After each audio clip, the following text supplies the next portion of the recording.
ఈరోజు ప్రపంచ పర్యావరణ దినోత్సవం.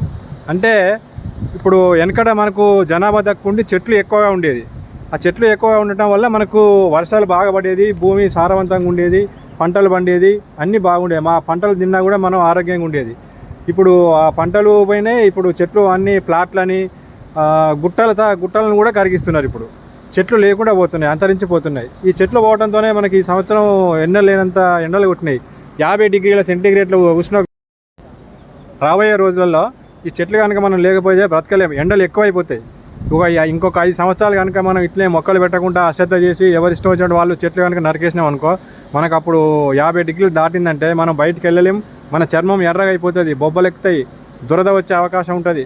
చాలా అణగారిపోతుంది అన్నట్టు మన పంటలు కానీ మనం బతికేది కూడా చాలా కష్టంగా ఉంటుంది. కాబట్టి ఐక్యరాజ్య సమితి వాళ్ళు ఏం చేస్తున్నారంటే కనీసం చెట్లను ప్రతి ఒక్కరూ పెంచాలనే ఉద్దేశంతో ఈ రోజాన్ని కనీసం కొన్ని పెట్టాలి. ప్రతి పుట్టినరోజు నాడు కూడా కొంతమంది పెట్టాలి, పెళ్లి రోజు నాడు కూడా కొంతమంది పెట్టాలి చెట్లు అని మనకు వాళ్ళు హెచ్చరికలు చేస్తున్నారు.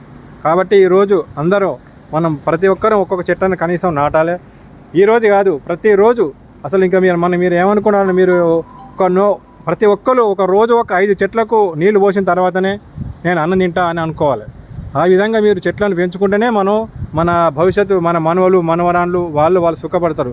మనదంటే అంతరించిపోతున్నాం. మనం దాదాపు ఇంకో 10-20 ఏళ్ళు అయితే మనం ముసలిం అయిపోతాం. కానీ రాబోయే యువతరానికి మాత్రం ఈ చెట్లు లేకపోతే వాళ్ళు మాత్రం బతకడం కష్టంగా ఉంటుంది. కాబట్టి ఈ గుర్తింపుగా గవర్నమెంట్ వారు, ఐక్యరాజ్య సమితి వాళ్ళు ఈ రోజైనా కనీసం చెట్లు పెట్టండి అని మనకి ఈ కార్యక్రమం జరిపిస్తున్నారు. కాబట్టి మీరందరూ కూడా ఈ చెట్లను మంచిగా నాటి వాటికి నీళ్లు పోసి దీంతో పాటు ఇంకా మీరు నాటుతూనే ఉండాలి. చెట్లు ఎక్కడ ప్లేస్ ఉంటే అక్కడ నాటుకుంటూ ఉండాలి.